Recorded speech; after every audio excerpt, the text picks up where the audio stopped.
पता नहीं भगवान ने कौन से काले पेन से मेरी किस्मत लिखी है, तभी तो हर तरफ अंधेरा ही अंधेरा है। लगता है भगवान ने मुझे इस धरती पर नाखुश मन से भेजा है, तभी तो मुझे अपने जीवन में इतनी सारी तकलीफों का सामना करना पड़ रहा है। जब मैं 10 साल का था तब मेरे पिताजी मुझे छोड़कर चले गए, जिस वजह से मैं पढ़ाई नहीं कर पाया।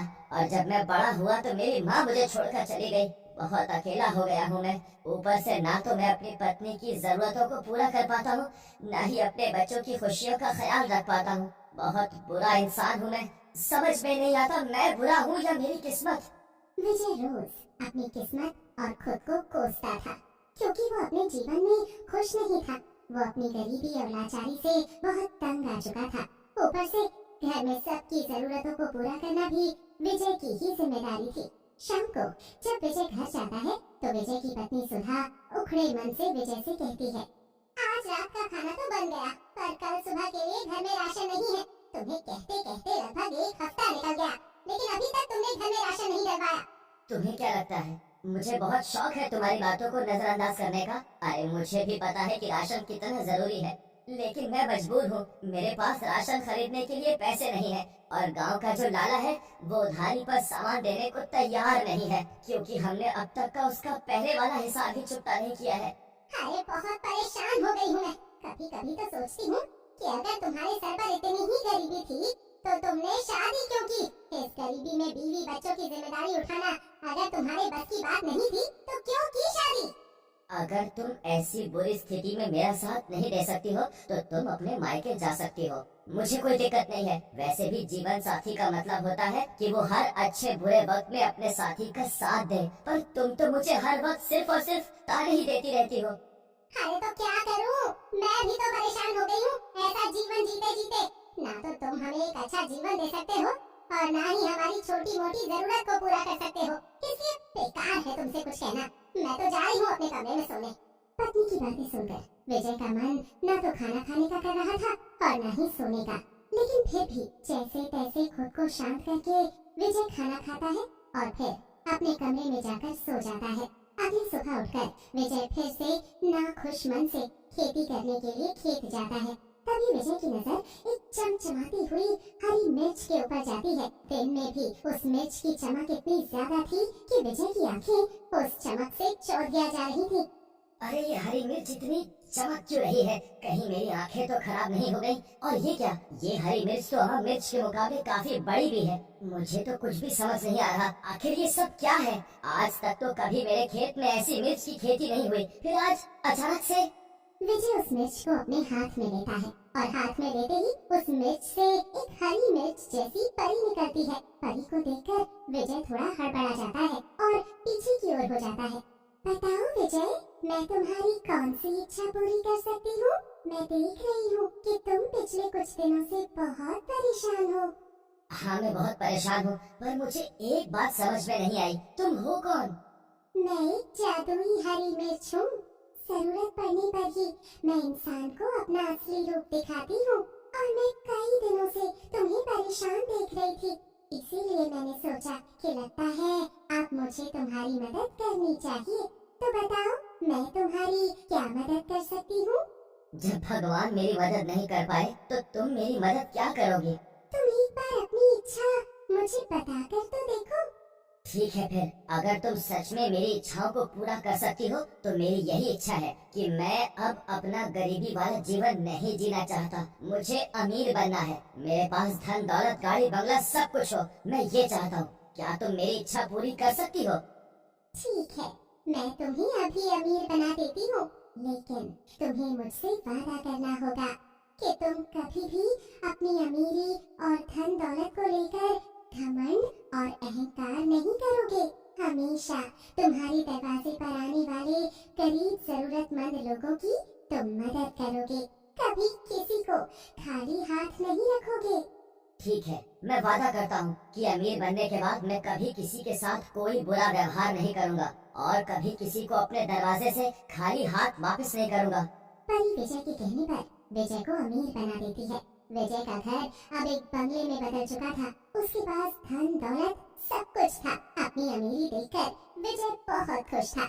सुधा, अब हमारे पास सब कुछ है। बंगला, गाड़ी, दौलत, हर वो चीज हमारे पास मौजूद है जिसकी चाह बरसों से हमें थी। अब हमें कहीं कभी भी किसी के आगे हाथ फैलाने की जरूरत नहीं होगी सुधा।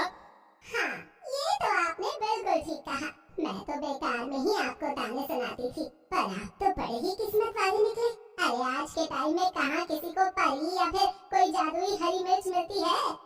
हाँ, ये तुमने बिल्कुल ठीक कहा। सच में बहुत अच्छी किस्मत है मेरी। एक टाइम था जब मैं अपनी किस्मत को रोज कोसता था, पर अब समझ में आ रहा है कि मेरी किस्मत तो सच में बहुत अच्छी है। वो क्या कहते हैं सुधा, जिसकी किस्मत में राजा बनना लिखा हो वो किसी न किसी तरीके से राजा बन ही जाता है। विजय अमीर होते ही परी से किया हुआ वादा भूल जाता है, इसलिए विजय के मन में घमंड और अहंकार ने जगह ले ली थी। एक दिन विजय के घर विजय का एक दोस्त मनोज आता है, जो कि बहुत गरीब था। विजय, ओ विजय, कहाँ है तू? जल्दी बाहर आ, मुझे तेरी जरूरत है दोस्त। क्या बात है मनोज, क्यों जोर जोर से चिल्ला रहा है तू मेरे घर में? और तुझे क्या लगता है कि मैं बहरा हूँ इसीलिए तू जोर जोर से चिल्ला रहा है? अरे नहीं विजय, ऐसी कोई बात नहीं। वो दरअसल मैं बहुत परेशान था। अरे तू परेशान है तो उसमें मैं क्या करूँ? विजय, मुझे तेरी जरूरत है दोस्त। बहुत परेशान हो गया हूँ, घर में बहुत आर्थिक तंगी चल रही है, इसीलिए मुझे तुझसे थोड़ी मदद चाहिए। भगवान के लिए अपने दोस्त की मदद कर दे, तेरा बहुत एहसान होगा मुझ पर। अरे पर मुझे तेरी कोई मदद नहीं करनी और ना तुझ पर कोई एहसान करना है, इसीलिए तू किसी और का दरवाजा खटखटा, क्योंकि यहाँ तो तेरी मदद करने वाला कोई नहीं है। विजय यार, तू तो मेरा दोस्त है ना, फिर भी तू मेरी मजबूरी नहीं समझ पा रहा है। तू तो जानता है ना कि 2 महीने बाद मेरी बीवी की डिलीवरी होने वाली है और मुझे पैसों की बहुत जरूरत है। भगवान के लिए मेरी मदद कर दे भाई। अरे मेरे भाई, मेरे पास पैसे नहीं है और मैं चाहकर भी तेरी मदद नहीं कर सकता, तो भगवान के लिए यहाँ से चला जा। मुझे और मेरे घर वालों को परेशान मत कर, क्योंकि तुम जैसे गरीब लोगों का रोज का यही ड्रामा है, कोई ना कोई बहाना लगाकर आ जाते हैं पैसे मांगने के लिए। विजय मनोज की बेइज्जती करके उसे भगा देता है। बेचारा मनोज उदास परेशान होकर वहाँ से चला जाता है और थोड़ी देर बाद विजय अपनी गाड़ी में बैठकर कहीं जा रहा होता है कि तभी रास्ते में विजय को एक भिखारी नजर आता है। भिखारी को देखकर विजय अपनी गाड़ी दूसरे रास्ते की ओर मोड़ने लगता है। तभी भिखारी भागता हुआ विजय की गाड़ी के आगे आ जाता है, जिससे विजय को बहुत गुस्सा आता है। अबे वो भिखारी, तुझे मरने के लिए मेरी ही गाड़ी मिली थी क्या? अगर मरने का इतना ही शौक है तो कहीं और जाकर मर, मेरी गाड़ी के आगे आकर क्यों मरना चाहता है तू? मालिक 2 दिन से भूखा हूँ, कुछ खाने को दे दीजिए। हे भगवान, अरे तू 2 दिन से भूखा है या पिछले 2 महीने से? मुझे इससे क्या? मैंने ठेका थोड़ी ना ले रखा है तुम जैसे भिखारियों को खाना खिलाने का। अब भगवान के लिए यहाँ से चला जा, वरना मैं अपनी गाड़ी से तुझे ठोक दूंगा। मालिक, आप कैसी बातें कर रहे हो?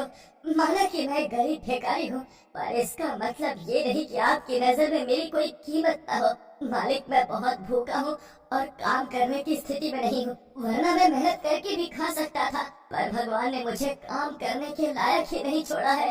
देख, अपना दुख दर्द तो किसी और को जाकर सुना, तेरे जैसे बहुत देखे हैं मैंने। जब देखो तब कहीं न कहीं से मुंह उठाकर चले आते हैं भीख मांगने के लिए।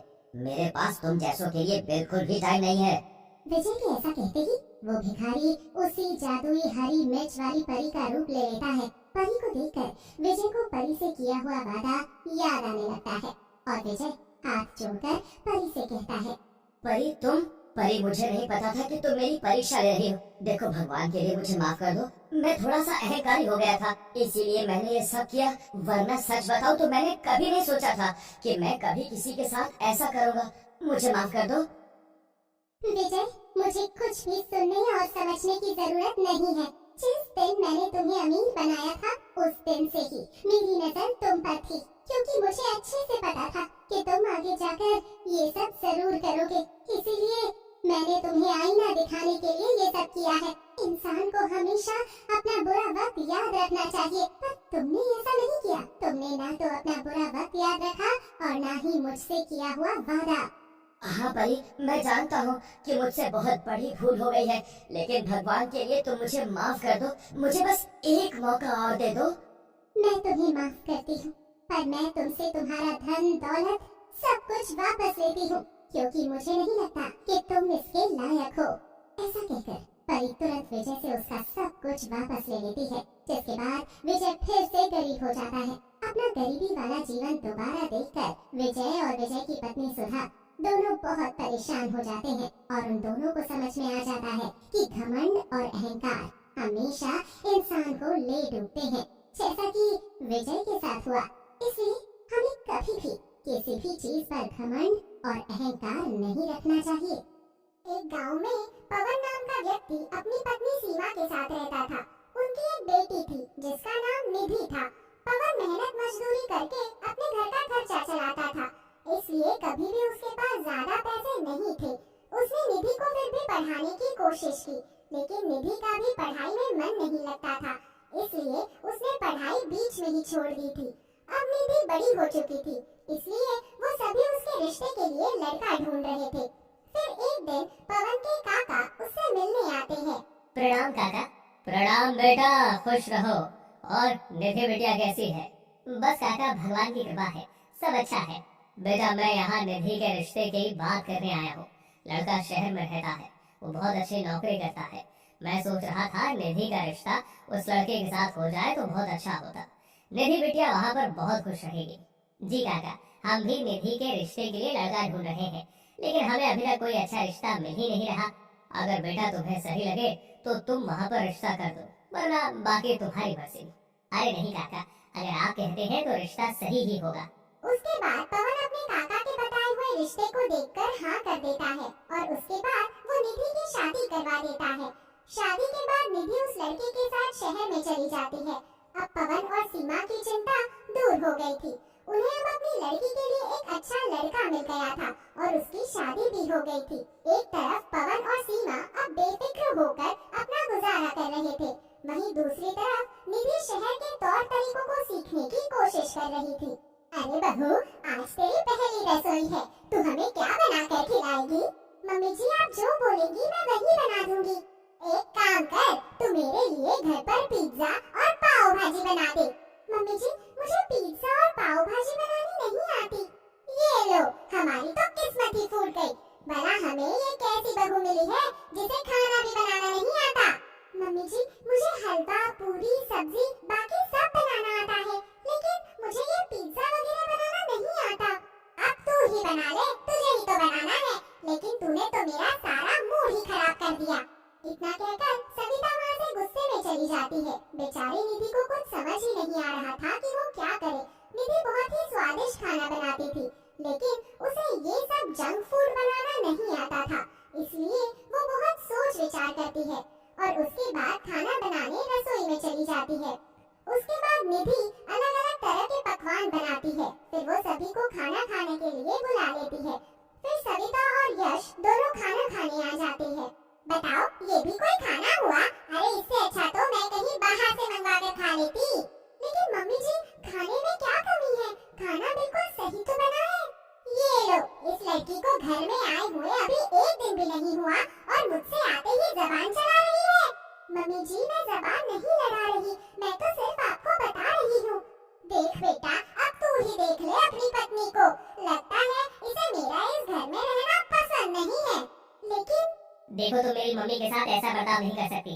मेरी मम्मी जैसा चाहेंगी इस घर में बिल्कुल वैसा ही होगा। जी ठीक है।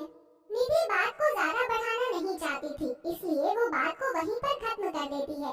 वहीं दूसरी तरफ सविता, जो कि बहुत ही चालाक महिला थी, उसने पहले दिन ही जानबूझकर घर में झगड़ा किया था। वो सोचती थी कि शादी के बाद भी सिर्फ अपना ही राज रखेगी और अपनी बहू की बिल्कुल भी नहीं चलने देगी। इसी वजह से आए दिन सविता निधि को बहुत ज्यादा परेशान करती है। फिर एक दिन दोपहर में जब निधि अपने कमरे में सो रही थी, तो सविता उसके कमरे में जाती है। ये भी भला कोई सोने का समय है? इस तरह अचानक सविता की आवाज सुनकर निधि हड़बड़ाहट में उठ जाती है। मम्मी जी, क्या बात है? मैंने कहा ये भी भला कोई सोने का समय है? तुम्हें इस टाइम पर घर का काम करना चाहिए। मम्मी जी, मैंने घर का सारा काम खत्म कर लिया और मैं बहुत ज्यादा थक गई थी, इसलिए मैं थोड़ी देर सो गई। सोने के लिए पूरी रात बाकी है, इसलिए तुम अभी उठकर सारा काम करो। मेरा पापड़ खाने का मन कर रहा है, इसलिए तुम पापड़ बनाकर उन्हें छत पर सुखा दो। ठीक है मम्मी जी। इतना कहकर निधि उठकर वहाँ से चली जाती है। उसे लगता था कि अभी वो घर में नहीं है, इसलिए सविता ऐसा कर रही है। लेकिन निधि को नहीं पता था कि सविता के मन में क्या चल रहा है। निधि हर रोज खूब काम करती थी और सविता उसे दिन में चैन से 1 मिनट भी बैठने नहीं देती थी। वो हर छोटी छोटी बात पर निधि को बहुत ज्यादा डांटा करती थी। फिर एक दिन सविता जब हॉल में बैठकर टीवी देख रही थी और वहीं दूसरी तरफ निधि वॉशिंग मशीन में कपड़े धो रही थी। तूने ये वॉशिंग मशीन क्यों चलाई? क्योंकि मम्मी जी, आपने ही तो कहा था कि मुझे कपड़े धोने हैं। आज से तू हाथ से कपड़े धोएगी। लेकिन मम्मी जी, वॉशिंग मशीन कपड़े धोने के लिए ही तो है। तू फिर से मुझसे जबान लड़ा रही है। मैंने तुझसे कहा ना कि तू हाथ से ही कपड़े धोएगी। वैसे भी तो इतने गरीब परिवार से आई हुई है। तूने कभी ये सब चीजें अपनी जिंदगी में देखी भी है? भला तेरे परिवार वालों ने तुझे दिया ही क्या है? तू तो शादी में कुछ भी दहेज नहीं लेकर आई, ना ही तू कोई सामान लेकर आई है। इसलिए तू इन सब का आज से इस्तेमाल बिल्कुल नहीं करेगी। ठीक है मम्मी जी। निधि अपना घर बचाना चाहती थी, इसलिए वो सविता की हर बात मानती थी। वो नहीं चाहती थी कि उसका रिश्ता खराब हो, इसलिए वो हर बात मानती थी और चुपचाप सारे ताने सुनती रहती थी। लेकिन सविता के अत्याचार दिन पर दिन बढ़ते ही जा रहे थे। वो हर बार जानबूझकर निधि के खानों में कमियां निकालती थी। वो निधि से जानबूझकर बार-बार खाना बनवाती थी। कभी सविता निधि के धोए हुए कपड़ों को गंदा कर देती थी और उसे दोबारा धोने को कहती थी। एक दिन तो सविता ने हद ही कर दी। जब यश काम से वापस घर लौटता है तो सविता उसके आते ही रोने लग जाती है। मम्मी, क्या बात है? आप इस तरह से रो क्यों रही हो? बस बेटा, अब मैं तुझे क्या बताऊं? मम्मी बताओ तो, क्या बात है? बेटा, तेरे जाने के बाद तेरी बीवी मेरे साथ बहुत बुरा बर्ताव करती है। ये मुझे बहुत ज्यादा मारती है। देख, आज तो इसने जानबूझकर मेरा हाथ जला दिया। अपनी माँ की ये सब बातें सुनकर यश बहुत ज्यादा गुस्सा हो जाता है। उसे बिल्कुल भी विश्वास नहीं हो रहा था कि उसकी पत्नी उसकी माँ के साथ इतना बुरा व्यवहार कर सकती है। इसलिए यश गुस्से में निधि को वहाँ पर बुलाता है। जी कहिए, क्या बात है? क्या बात है? क्या तुम्हें नहीं पता कि क्या बात है? क्या मैंने तुमसे इसलिए शादी की थी कि तुम मेरी माँ के साथ इतना बुरा बर्ताव करो? आखिर तुम्हारी इतनी हिम्मत कैसी हुई कि तुमने मेरी माँ का हाथ जलाया? ये आप कैसी बातें कर रहे हैं? मैंने ऐसा कुछ भी नहीं किया है। तो ये क्या है? मैं आपसे सच कहती हूँ, ये मैंने नहीं किया। मम्मी जी के हाथ से गलती से चाय गिर गई थी, इसलिए उनका हाथ जल गया। लो, अब तो मेरे बेटे के सामने ही मुझे झूठा बनाया जा रहा है। नहीं, मैं झूठ नहीं कह रही, बल्कि आपके जाने के बाद आपकी मम्मी मुझे बहुत ज्यादा परेशान करती है और मुझे बिना वजह डांटती और मारती है। बस अब यही सब सुनने की कसर बाकी थी। यश निधि की बात पर बिल्कुल भी विश्वास नहीं करता और अपनी माँ की बातों पर विश्वास करके यश निधि को बहुत ज्यादा डांटने लगता है और उसके ऊपर हाथ भी उठा देता है। प्लीज आप मेरी बात पर विश्वास कीजिए। निधि के बार-बार रिक्वेस्ट करने के बाद भी यश उसकी बात पर विश्वास नहीं कर रहा था और उसे जबरदस्ती घर से बाहर निकाल देता है। निधि शहर में बिल्कुल नई थी और वहाँ के माहौल से वो बहुत अनजान थी, इसलिए उसे कुछ समझ नहीं आ रहा था कि वो अब क्या करेगी और भला कहाँ जाएगी।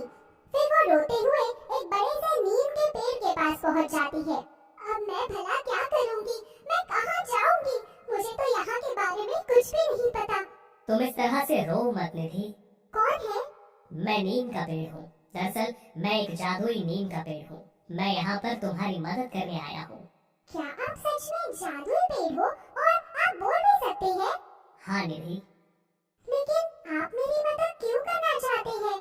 निधि, तुम एक बहुत अच्छी लड़की हो। बहुत समय पहले गांव में एक नीम का पेड़ था जो कि मंदिर के पास था। कुछ लोग उसे काटने आए थे, लेकिन तुमने उन सब के खिलाफ आवाज उठाई और उसे काटने से बचा लिया।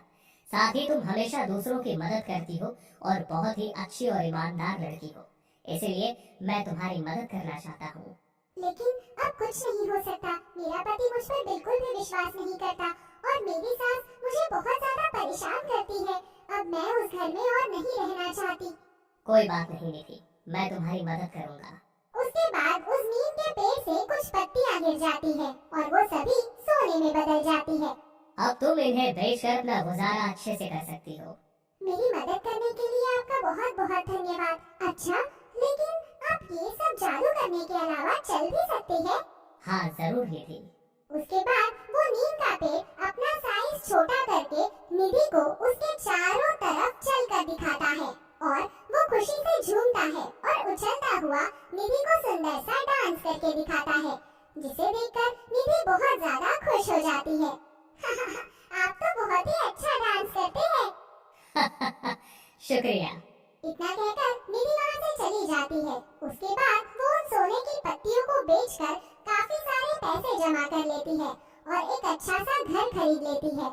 जब भी निधि को किसी चीज की जरूरत होती तो वो उस नीम के पेड़ से उन सोने की पत्तियों को ले आती और उन्हें बेचकर अपना अच्छे से गुजारा करती थी।